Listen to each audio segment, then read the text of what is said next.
Welcome to the Youth Adult Partnerships in Action pre-recorded video stories. We will be sharing videos of young people talking about their experiences partnering with adults, the impact it has had on their lives, and advice they have for adults wanting to partner with young people. My name is Marissa Frias. I am the intervention specialist with the Tobacco Use Prevention Education Program at the Contra Costa County Office of Education. We thank you for taking the time to watch this recording. At this time, I would like to provide you a bit of information about who we are and what we do. Tobacco Use Prevention Education, or TUPE for short, is a program under the Student Programs Department at the Contra Costa County Office of Education. Our goal is to prevent and reduce tobacco use among young people, including some of the newest and most popular tobacco products on the market, e-cigarettes and vape pens.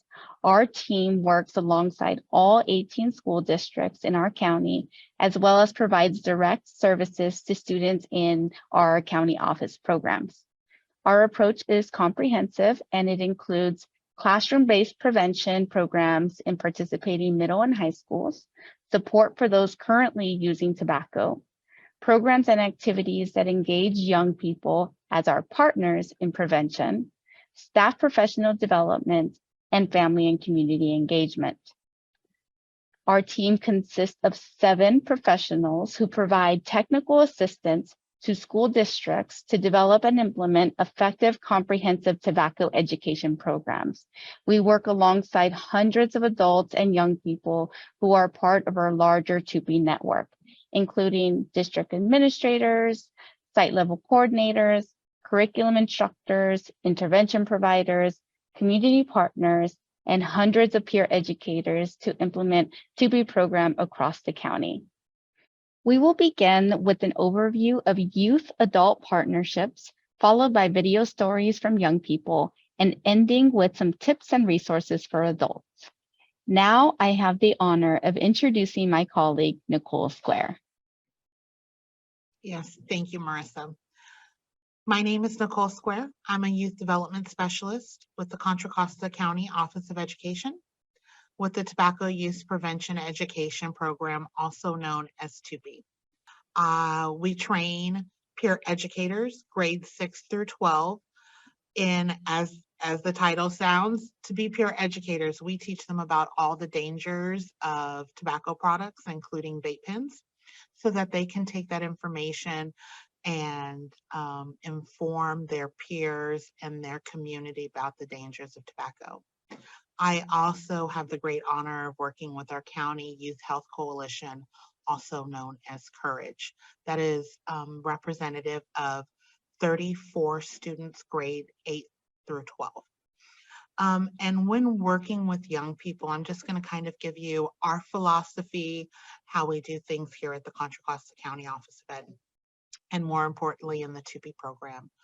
I think we like to always start with making sure everyone understands that we truly do believe that students are part of the solution. They are not a part of the problem. Unfortunately, we hear, oh, young people these days and this generation, and we really feel it's really important to kind of not look at it that and really realize that the only way that we're going to be able to tackle these issues is by having strong partnerships with young people. The image you're seeing currently is known as Hart's Ladder, or Roger Hart's Ladder, and it's an illustration of youth development partnership or youth development engagement. So when we look at the first few rungs on this ladder, like the first rung is manipulation. That's obviously a no-no, right? We don't want to manipulate young people into being part of our programs. Adults don't want to be manipulated, neither do young people. They can see it. They don't like it. We really avoid that. Also, 2, decoration. These are things that we don't want to do. Young people are not decoration. They have a lot to share if we allow them to share it. Also, participation in show, where it's kind of more of maybe young people have a little bit of influence, but not much influence. We really want to stay away from those 1 through 3 rungs on this ladder. These are not going to build strong partnerships with young people and adults. So please stay away from those. And hopefully you're starting out on more of a 4 or 5 and you can work your way up. So when we're looking at 4, you're looking at young people are assigned tasks, they're informed of how and why they're involved in the project. And then 5 is looking at adults making the decisions and young people are consulted and informed. And I'm sure all of you can think of a program that maybe you participated when you were a young person or one that you've seen, where it is mostly the adults doing the decision making and young people more fulfilling the roles that adults have laid out for them. And when we're looking at rung 6, that's where maybe adults are kind of doing the initiating, but young people are making some of the decisions, and it's kind of joint decision making. Ideally, where we would like to see all youth and adult partnerships is more on the top rungs of the ladder, where young people's initiatives are taking the initiative and leadership. So they're deciding what the focus of their goals are. They're deciding what their role will be in that. They're really making the decisions. And 8 is young people taking the initiative and decision-making in partnership with adults. So in this pre-recorded workshop, we're going to be hearing from young people about their views of youth and adult partnership. And with that, this is my portion. I will, as the adults, now be quiet so that we can listen to the amazing voices of young people, which should be highlighted. We just wanted to share with you our perspective, our best practices here at the 2P program at the Contra Costa County Office of Ed.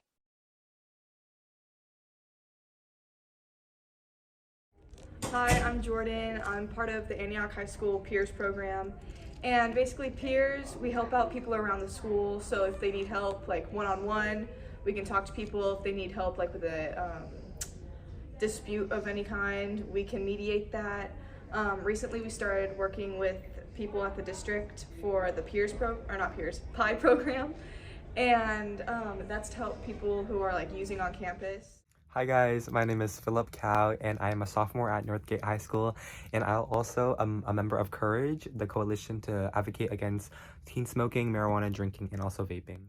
Some things that I do is encourage the youth coalition to advocate against teen smoking, marijuana drinking, vaping, alcohol, and all that. I'm a part of the marijuana group, so I obviously advocate against marijuana, and we meet I think every month, like once a month, and we just discuss and work on our projects and presentations to just spread awareness to youth in the world. I really like it because I get to be a part of my community, but also just like have like a team bonding, like youth and like people who are young in my age.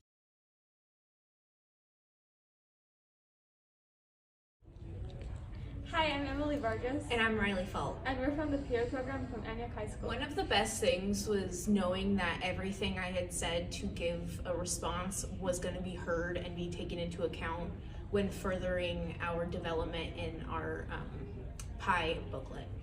Hi, my name is Jaden. I'm from the Peers program and I go to Antioch High School. And something we did with the county that we worked with is whenever we had like considerations or thoughts, they took those in and really they changed what they had to make it fit better for us, so that way it worked together overall. A relationship with an adult and also a student or just like a youth was really important to me because like in Courage, like I said, Courage is a place where youth and allies can work together, and it's really fun because you get to hear different experiences, different ways you want to cooperate together, and just teamwork as a whole. This has changed my life as a whole because I got to see different points of views, but also hear others' ideas. I love seeing others people's ideas. It's nice to just have that trust from like adults around campus and to be trusted with being able to help with the programs that we are doing. And yeah.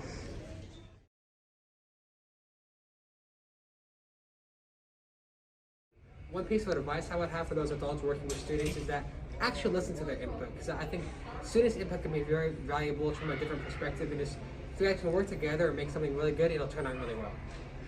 What Some they advice say. I have for adults who want to partner with young people is just be friendly and opening. You want to listen to them and what they have to say, and you want to improve as a person, but also just be welcoming. Obviously, you want to be someone who they can talk to, someone who could give them feedback, but also someone who's there to listen and provide your own feedback. Also, you want to just educate them, just be friendly, like I said, but just be like a community that people could go to and people just have ease talking to.